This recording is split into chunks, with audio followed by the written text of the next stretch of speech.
संत श्रेष्ठ जगद्गुरु तुकोबाराय यांच्या गाथ्यामधील अभंग क्रमांक 128 वर निरूपण पाहणार आहोत. कुटुंबाचा केला त्याग, नाही राग जब गेला, नाही राग जब गेला. भजन ते वंगळवाने, नरका जाणे चुकेना, नरका जाणे चुकेना.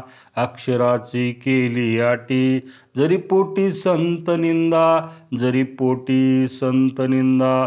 तुका म्हणे मागे पाये, तया जाय स्थळाशी, तया जाय स्थळाशी. भजन ते वंगळवाने, नरका जाणे चुकेना, नरका जाणे चुकेना. प्रथम मी महाराजाच्या चरणी साष्टांग दंडवत घालतो. तुम्ही सर्व प्रिय आत्मा तुमच्याही चरणी साष्टांग दंडवत घालून माझ्या या निरूपणाला सुरुवात करतो. महाराज अभंगाच्या पहिल्या चरणामध्ये म्हणतात, कुटुंबाचा केला त्याग, नाही राग जब गेला. कारण आपल्या जीवनामध्ये कुटुंबाचा त्याग करण्याची गरज आहे का? अजिबात गरज नाही. कुटुंबाचा त्याग करण्याची गरज नाही. डोंगरामध्ये जाऊन बसण्याची गरज नाही किंवा कुठल्या मंदिरामध्ये जाऊन बसण्याची गरज नाही. त्यागाची व्याख्या सरळ सरळ का आहे? कारण या संसारामध्ये इथं जन्माला आलेला प्रत्येक मनुष्य त्याच्या जीवनामध्ये कर्म करावंच लागतं. कर्म करीत असताना आपल्या जीवनामध्ये कर्तेपणाचा जो अभिमान आहे, जो अहंकार आहे, सुप्त आपल्या आत, तो आपल्याला कधी कळतच नाही. ते सोडून आपल्या जीवनामध्ये कर्म करावं लागतं. मी करतो हे कर्तेपणाचा अभिमान आहे, तो अहंकार आहे. ते सोडून तुमच्या जीवनामध्ये जर कर्म केलं तर त्याला त्याग असं म्हणतात. आता याच्याबद्दल माऊली ज्ञानेश्वरीमध्ये काय सांगतात ते पाहू. कारण या कर्मफळ त्यागाते, त्यागो पै जाणते. येव त्याग संन्यास तू ते परिसविये.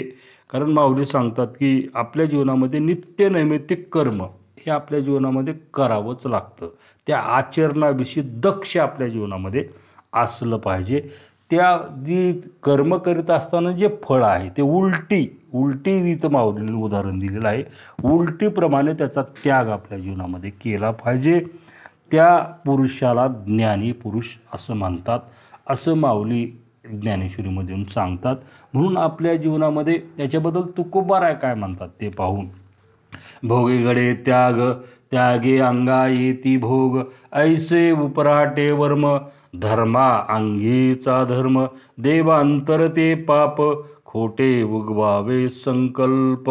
तुका म्हणे भीड खोटी, लाभ विचारावा पोटी. कारण या अभंगावर मी निरूपणसुद्धा मांडलेलं आहे, ते नक्की ऐकावं. कारण त्याचा अर्थ मी सांगत नाही. कारण तुमच्या जीवनामध्ये बी तुम्ही तेवढे तरी श्रम तुमच्या जीवनामध्ये घेतलं पाहिजे की बाबा ह्या चॅनलला जाऊन ते ऐकण्याचं तरी काम तुमच्या जीवनामध्ये केलं पाहिजे असं मला वाटतं. आता आपल्या जीवनामध्ये राग, महाराजांनी जिथं राग, नाही राग जब गेला. आता राग का जात नाही आपल्या जीवनामध्ये? कारण आपण आचरण तसं करीत नाही. मग रागाचा जन्म कुठून झालेला आहे? कारण सर्व विकाराचा बाप जो आपल्या जीवनामध्ये आहे. कारण विकारच जन्मतात काम आणि क्रोधापासून. आपल्या जीवनामध्ये कामच मुख्य आहे. तुम्ही कामाला जर जिंकलं तर हे विकाराला जिंकण्याची तुमच्या जीवनामध्ये गरज राहणार नाही. पण आपण या संसारामध्ये आल्यानंतर, कारण इथं 100 वर्षाचं आपल्याला आयुष्य दिलेलं आहे. या 100 वर्षाच्या आयुष्यामध्ये म्हणून नियम ठरलेले आहेत. कारण हे शरीर तुमच्या अधीन काम करीत नाही, प्रकृतीच्या अधीन हे शरीर काम करीत असतं. म्हणून वयाची 25 वर्षापर्यंत आपल्या जीवनामध्ये ब्रह्मचर्य व्रताचं पालन करून ज्ञानाचं अर्जन करावं लागतं. आणि ह्या ज्ञानामधून नंतर आपण लग्न करावं लागतं, सुंदर असा संसार करावा लागतो. 25 ते 50 वर्षापर्यंत आपला गृहस्थ आश्रम, त्यामध्ये आपण सुंदर असा संसार करावा. त्यानंतर जो 50 वर्षाच्या नंतर वानप्रस्थ आश्रम आहे, नंतर संन्यास आश्रम आहे. असं 4 आश्रमाप्रमाणे आपल्या जीवनामध्ये जीवन जगलं पाहिजे. राग हे आपल्या जीवनामध्ये हे कर्म करीत असताना राग येतो, पण त्या राग आपल्या अधीन राग असला पाहिजे. रागाच्या अधीन आपण नाही, आपल्या अधीन तो राग आपल्या जीवनामध्ये करून घेतला पाहिजे. असा सरळ अभंगाच्या पहिल्या चरणाचा भावार्थ होतो. अभंगाच्या दुसऱ्या चरणामध्ये महाराज म्हणतात, भजन ते वंगळवाने नरकात जाणे चुकेना. आता भजन कसं वंगळवाणे असेल? जोपर्यंत आपल्या शरीरामधला राग जाणार नाही, एक कामावर आपला विजय मिळणार नाही, तोपर्यंत आपल्या जीवनामध्ये हे भजन जे करता, भजन कीर्तन गावगाव चालू आहे, भागवत कथा, पुन्हा देवाला जाणं. एखादा माणूस 15 दिवसाची आषाढीची पंढरपूरची वारी करतो, आषाढी कार्तिकी वारीला त्याच्या जीवनामध्ये जातो, मात्र त्याच्या जीवनामध्ये जर राग गेला नसेल तर काही उपयोग आहे का? त्याचं भजन त्याने केलेला जो देवदेव आहे त्याच्या जीवनामध्ये, देवदेव नाही ती दवदव त्याच्या जीवनामध्ये होणार आहे. म्हणून महाराज म्हणतात, भजन ते वंगळवाणे नरका जाणे चुकेना. कारण मूळ तुमच्या जीवनामधला जो राग आहे, जे कामावर तुमचा विजय तुमच्या जीवनामध्ये मिळवायला पाहिजे, ते जर तुमच्या जीवनामध्ये मिळाला नाही तर तुम्ही केलेलं भजन कीर्तन देव धर्म हे सर्व तुमच्या जीवनामध्ये ते वंगळवाणीच आहे आणि तुमच्या जीवनामध्ये नरकाला गेल्याशिवाय मग चुकत नाही, असं महाराज अभंगाच्या दुसऱ्या चरणामध्ये म्हणतात. अभंगाच्या तिसऱ्या चरणामध्ये महाराज म्हणतात, अक्षराची केली आटी जरी पोटी संत निंदा. कारण मग मी पहिल्याच चरणामध्ये जे सांगितलं की वयाच्या 25 वर्षापर्यंतच आपण ज्ञानार्जन करावं. कारण 25च्या पुढे 50 वर्ष झालं तुम्ही म्हणाला की मला आता अक्षराची तुमच्या जीवनामध्ये आटापिटा करू लागला, वेद पाठ करण्याचा, ज्ञानेश्वरी पाठ करण्याचा, अमृत अनुभव हे सारे ग्रंथ तुमच्या जीवनामध्ये पाठ करण्याचा आटापिटा कितीही केला असला तरी त्याचा काही उपयोग होणार नाही. पहिली गोष्ट, तुमच्या जीवनामध्ये राग तो काढलेला नाही. पहिल्या महाराजांनी सांगितलंय, तुमच्या कामाला तुम्ही जिंकलेलं नाही, तुमचं अंतःकरण तुमच्या जीवनामध्ये शुद्ध केलेलं नाही, तुमचं मन शुद्ध झालेलं नाही. मग तुम्ही ह्या अक्षराची आटापिटा कितीही तुमच्या जीवनामध्ये केली, तुमच्या मुखावाटं कितीही, कारण त्या भगवंताचं नाम चालू असेल, भजन चालू असेल, तुम्ही रात्रंदिवस करीत असतात, मात्र ते तुमचं कसं होणार आहे? वंगळवाणी होणार आहे. म्हणून तुमच्या जीवनामध्ये खऱ्या संताची त्या टायमाला निंदा होणार आहे. तुमचा अहंकारच त्या टायमाला मधून बोलणार आहे. तुम्हाला वाटणार आहे मी संत आहे, माझ्यासारखं या जगामध्ये कुणी आचरणच करीत नाही, असं तुमचा अहंकार तो तुमच्या नाशाला कारण होणार आहे, असं महाराज अभंगाच्या तिसऱ्या चरणामध्ये सांगतात. अभंगाच्या शेवटच्या चरणामध्ये महाराज म्हणतात, तुका म्हणे मागे पाय तया जाय स्थळाशी. आता मागे पाय म्हणजे भूत, आपण काही भूत पाहिलेलं नाही, पण महाराजांनी व्याख्या केलेली आहे, तुका म्हणे मागे पाय तया जाय स्थळाशी. कारण तुमच्या जीवनामध्ये जर हे महाराजांनी सांगितलेल्या शब्दाप्रमाणे किंवा संतांनी सांगितलेल्या शब्दाप्रमाणे आपल्या जीवनामध्ये जर आपण आचरण केलं नाही, आपल्या जीवनामध्ये त्या कामाला अधीन करून घेतला नाही, आपल्या जीवनामध्ये राग गेला नाही, आपलं अंतःकरण शुद्ध झालं नाही, आपलं मन शुद्ध झालं नाही, आपलं चित्त शुद्ध झालं नाही, तर आपण जे केलेलं भजन आहे आपल्या जीवनामध्ये तेच भजन आपल्याला आपल्या जीवनामध्ये नरकाला नेणार आहे. दुसरी गोष्ट महाराजांनी इथं तुका म्हणे मागे पाय, कारण तुम्हाला पिशाच्ची येवणी म्हणजे त्या जे भूत असतात त्या भूत येवणीला तुमच्या जीवनामध्ये जावं लागतं. तिथून परत कधी कधी येतं हे सांगताच येत नाही, कारण ते अपूर्ण आत्मा, ज्याची इच्छा अपूर्ण राहिलेली आहे असा आत्मा आहे, अतृप्त आत्मा. पिशाच्ची येवणी म्हणजे त्या येवणीला आपल्या जीवनामध्ये जावं लागतं, असा सरळ अर्थ आपण अभंगाचा पाहिलेला आहे. आपल्याला अष्टावक्र गीता थोडी समजून घ्यायची आहे. मी मागच्या ऑडिओ 1 झालेला आहे, आता ह्या दुसऱ्या ह्या ऑडिओमध्ये थोडं अष्टावक्रबद्दल बोलायचं आहे. अष्टावक्र मुनी, कारण त्यांच्या जीवनामध्ये ते काही मोठे, कारण ते म्हणजे एक राजा नव्हते किंवा एक सामान्य कुटुंबामध्ये जन्माला आलेले अष्टावक्र मुनी. अष्टावक्र मुनीच्या कारण जन्मापूर्वीची काही घटना आहे ती समजून आपल्या जीवनामध्ये घेणे अत्यंत महत्त्वाचं आहे. आणि तीही घटना अशी विचित्र आहे, ती आपल्याला पटणार नाही, त्याच्यावर आपला विश्वास बसणार नाही, मात्र त्याच्यामधून अर्थ आपल्या जीवनामध्ये फार फार खोल प्रगट करतो. कारण का, पहिली घटना आहे अष्टावक्र मुनीची. कारण अष्टावक्र मुनी ज्यावेळेस ते आईच्या गर्भामध्ये असताना, कारण त्यांचे वडील हे मोठे पंडित होते, दररोज त्यांच्या घरी वेदपठण ते पंडित त्यांचे वडील करायचे.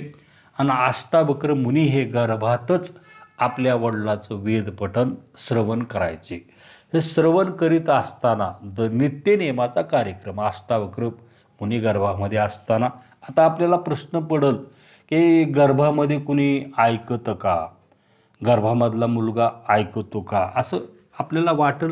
म्हणून म्हणलं की ही जी कथा आहे हे विचित्र थोडं आपल्या जीवनामध्ये वाटतं, विश्वास बसत नाही, पण विश्वास ठेवणं भाग आहे. कारण का, त्याच्यामधून काहीतरी आपल्याला म्हणजे खोल अर्थ आपला दडलेला आहे ह्या कथेमधून. तो अर्थ आपल्या जीवनामध्ये जरी कळाला तरी तो अत्यंत महत्त्वाचा आहे. मग ते ऐकत असताना एक दिवस, कारण अष्टावक्र मुनी त्या गर्भामधूनच अचानक बोलले. आता गर्भामधला मुलगा बोलतो का, त्याच्यामधून आवाज आला, बाबा बंद करा बकवास, कारण शास्त्रामध्ये कुठं ज्ञान आहे. कारण ज्ञान तर त्या शास्त्रामध्ये खरंच ज्ञान नाही. आता ते अष्टावक्र बोलतात, शब्दाचा निस्ता संग्रह आहे, त्याच्यामध्ये ज्ञान नाही. ज्ञान तर तुम्हाला जर पाहिजे असेल आपल्या जीवनामध्ये, जे शास्त्रामधलं ज्ञान जे आहे ती पंडित होताल, तुम्ही विद्वान होताल, तुमचे लोक या जगामध्ये स्तुती करतील. पण जे ज्ञान, कारण आत्मज्ञानाबद्दल अष्टावक्र मुनी बोलतात. आपण शास्त्र पाठ करून त्या ज्ञानाबद्दल अष्टावक्र बोलत नाहीत. अष्टावक्र म्हणतात की शास्त्रामध्ये सत्य कुठं आहे, सत्य स्वतःमध्ये आहे. सत्य स्वतःमध्ये असताना मग तुम्हाला शास्त्रामध्ये तुमच्या जीवनामध्ये सत्य पाहता येतं का, हे अत्यंत महत्त्वाचं आहे. आणि एखादा विद्वान, आता वडील विद्वान म्हणजे ज्ञानी पंडित आहेत, आणि गर्भामधला मुलगा आपल्या बापाला असं जर बोलत असेल तर नक्कीच त्या बापाचा अहंकार दुखवणार. यामध्ये आपल्याला शंका घेण्याची काय कारण नाही. पुन्हा वडील, पुन्हा तो मुलगा अजून जन्मही त्याचा झालेला नाही, गर्भामधून तो पुत्र बोलत आहे, नक्कीच अहंकार त्यांच्या जीवनामध्ये नक्की दुखावला असणार, हे आपण ठामपणे इथं निश्चित करावं. पुन्हा पंडित, नुसते पंडित नाहीत, एक महान पंडित, नुसते महान पंडित नाहीत, कारण त्या काळामध्ये शास्त्रावर वादविवाद करणारे महान पंडित होते. कारण जनक राजाच्या दरबारामध्ये त्यांनीच शास्त्र विवाद केलेला आहे, ते पुढे आपल्याला पाहायचंच आहे. असे ते महान पंडित मग त्या रागाच्या भरामध्ये, कारण वडिलाचा राग आहे, पंडिताचा राग आहे की विद्वानाचा राग आहे, त्या रागाच्या भरामध्ये त्यांनी आपल्या मुलाला शाप दिला. काय शाप दिला, तर तू जन्माला आल्यानंतर 8 ठिकाणी वाकडा होशील. म्हणून कुबड्या लेकराचा, म्हणून त्यांचं नाव आहे अष्टावक्र. 8 ठिकाणी वाकडे आहेत, त्यांचं नाव अष्टावक्र ठेवण्यात आलं. आता ते 8 ठिकाणी वाकडा असल्यामुळे ते उंटाप्रमाणे, कारण वडिलांनी, कारण रागाच्या भरामध्ये मृतदेहाची विटंबना केली. मला एक सांगायचं आहे, जे शास्त्रामधून ज्ञान प्राप्त केलं जातं आपल्या जीवनामध्ये, कारण ते तुमच्या जीवनामध्ये त्याच्यामध्ये अहंकार हा राहणारच, अहंकार तुमच्या जीवनामध्ये जाणार नाही. हे या कथेमधलं गुह्य मेन आहे आपल्या जीवनामध्ये जर जाणून घ्यायचं असेल. आणि दुसरी गोष्ट, जे ज्ञान आपल्या पोटच्या पोरानं काही खोटं बोललेलं आहे का, सत्य हे तुमच्यामध्येच आहे. शास्त्रामध्ये जर सत्य या जगामध्ये मिळालं असतं तर आज हजारो लाखो विद्वान लोक आहेत, त्यांना त्यांच्या जीवनामध्ये भगवंताची प्राप्ती झालीच असती. याच्यामध्ये शंका घेण्याची काही गरज आहे का, पण मिळालंच नाही, मिळतच नाही, मिळालं नाही म्हणजे मिळतच नाही. कारण शास्त्रामधून जे ज्ञान तुमच्या जीवनामध्ये प्राप्त केलं, ते ज्ञानावर तुम्हाला बोलता येईल, त्या ज्ञानावर धन मिळेल, तुमचा अभिमान वाढेल, तुमचा सुप्त अहंकार तो तुमच्या जीवनामध्ये वाढेल. मात्र जे ज्ञान आपल्या पोटच्या पोराला सुद्धा शाप देण्यासाठी मागं पुढे पाहत नाही, त्याला ज्ञान म्हटलं जातं का, हा प्रश्न इथं निर्माण होतो. आणि अत्यंत महत्त्वाचा प्रश्न आहे. म्हणून जगद्गुरू तुकोबाराय म्हणतात, न करी रे संग राही रे निश्चळ, लागून दी मळ ममतेचा, या नावे अद्वैत खरे ब्रह्मज्ञान. अनुभवा वाचून बडबड ते महाराज तर स्पष्टच बोलतात. मी याही अभंगावर विवेचन मांडलेलं आहे, कारण तुम्हाला ते तिकडं ऐकल्याशी तुमच्या जीवनामध्ये कळणार नाही. त्याचा अर्थ मी परत परत सांगणार नाही, कारण माझा हा व्यवसाय नाही. तुम्हाला जे, कारण मी या तुमच्यासारखंच मीही इथं जन्माला आलेला आहे. माझं मी कर्म करीत आहे. ज्याला गरज असेल 2-2 वेळेस, कारण ह्याच्यामध्ये माझा काही स्वार्थ दडलेला नाही. म्हणून ते निरूपण तुम्ही तिकडं ऐकावं, त्याचा अर्थ कळेल. म्हणून पहिली घटना ही झाली. दुसरी घटना अशी आहे, ज्यावेळेस अष्टावक्र मुनी हे 12 वर्षाचे झाले असताना जनक राजानं मोठा शास्त्र, कारण वादविवाद ठेवलेला होता. सर्व पंडिताला आमंत्रण देण्यात आलं होतं. तिथं अष्टावक्राचे वडील यांनाही आमंत्रण देण्यात आलं.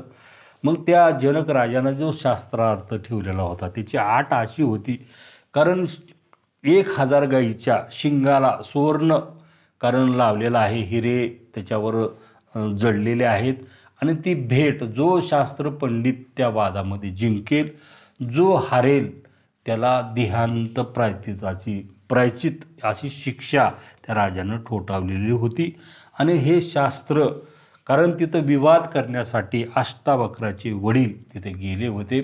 आणि हे गेलं असताना तिथं, कारण ते शास्त्र वाद विवाद करीत असताना वंदिनी नावाच्या पंडिताकडून हारण्याची बातमी अष्टावक्र मुनीला कळण्यात आली. ते अष्टावक्र धावतच जनक राजाच्या सभेमध्ये गेले.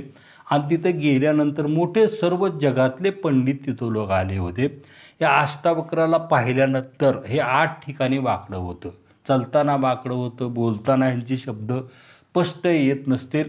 आणि तिथं गेल्यानंतर त्यांनी त्या जनक राजाच्या सभेमध्ये गेल्यानंतर सर्वच हे विद्वान पंडित, हे ज्ञानी पंडित अष्टावक्र मुनीला पाहून मोठ्यानं हसले. मोठ्यानं हसल्यानंतर जनक राजाही मोठ्यानं हसला. आणि हसल्यानंतर अष्टावक्र मुनींनी सगळ्याचं हसणं पद्धतशीर त्यांच्या जीवनामध्ये ऐकलं. आणि त्यांनीही मोठ्यानं नंतर हसले. हसल्यानंतर हे पंडिताला काही कळालं नाही, कारण ते पंडितच आहेत. कारण जे शास्त्रामधून ज्ञान प्राप्त केलं त्या माणसाला, कारण खरं आत्मज्ञानच प्राप्त नाही, त्या माणसाला काय कळणार नाही. कारण पण जनक राजा हा ज्ञानी होता. त्याला हे शब्द त्याच्या जीवनामध्ये लागले. आणि त्यानं म्हणला, बाळा तू का हसलास? कारण त्यानं प्रश्न विचारला. म्हणून त्यानं सांगितलं, अष्टावक्र मुनी म्हणून आले, कारण मी कुठं मूर्खाच्या सभेमध्ये आलो. जनक, जे तुम्ही चंबार आहात, चंबार म्हणजे कातड्याची परीक्षा करणारे आहात, या शरीरामुळे मला तुम्ही हसलात. हे शरीर तर नश्वर आहे, एक दिवस जाणार आहे. ह्या कातड्याची परीक्षा करणारे तुम्ही इथं, आणि इथं चर्चा चालू आहे ब्रह्माची, आत्मज्ञानाची. कारण त्या भगवंत कसा प्राप्त होईल, आत्मज्ञान कसं प्राप्त होईल ह्याची चर्चा चालू आहे. मी कुठं आलो? चांबाराच्या सभेमध्ये. इथं तर सगळे कातडीची पारख करणारे लोक आहेत. असं म्हणल्यानंतर हे शब्द अत्यंत जनक राजाच्या हृदयामध्ये लागलेले आहेत. जनक राजाला लागल्यानंतर आता तिथं सर्व पंडित होते. मात्र जनक राजानं आता त्या सभेमध्येही काही बोलता येत नाही. आणि त्या प्रश्नाचं उत्तर नंतर अष्टावक्र मुनींनी दिलेलं आहे. कारण ती शिक्षाही बंद केली अष्टावक्र मुनींनी, कारण ती देहांत उगाचच एखाद्याला शिक्षा द्यायची हेही बंद केलं. असं कारण अष्टावक्र मुनीची कथा आहे. आणि अष्टावक्र मुनींनी ज्यावेळेस जनक राजाला, कारण आता तो राजा होता जनक राजाला 3च प्रश्न जनक राजानं अष्टावक्र मुनीला विचारलेले आहेत. आणि या 3 प्रश्नाबद्दलच आपल्याला पाहायचं आहे. कारण जनक राजानं, कारण ती सभा सर्व विसर्जित केली नंतर, कारण राजा होता तो, त्या शरण जायचे, आता ज्ञान त्याच्या जीवनामध्ये प्राप्त करायचं आहे.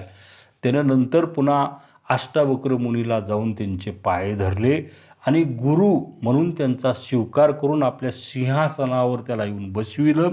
आणि त्याच्या चरणापाशी येऊन, कारण जनक राजा सम्राट असून सुद्धा 3च प्रश्न विचारतो अष्टावक्र मुनीला, हे गुरुदेव, हे कारण हे प्रभो, ज्ञान कसे प्राप्त होईल, मुक्ती कशी मिळेल आणि त्याग कसा मिळेल. म्हणून म्हटलं की या जगामध्ये अनेक शास्त्र आहेत, आणि त्यात सर्व शास्त्राचं सारच हे 3 प्रश्न आहेत. कारण जनक राजाही ज्ञानी आहे. म्हणून ह्या 3 प्रश्नाचं उत्तरही तेवढंच महत्त्वाचं आहे. म्हणून मला ह्या 3 प्रश्नाचं उत्तर तुम्हाला सांगायचं आहे. मला जेवढं कळतं, मी जेवढं अभ्यास करून त्याचा उत्तर देण्याचा प्रयत्न करतो, ते तुम्ही तुमच्या जीवनामध्ये श्रवण करावं, असं मला माझ्या जीवनामध्ये वाटतं. आज आपण इथंच थांबू.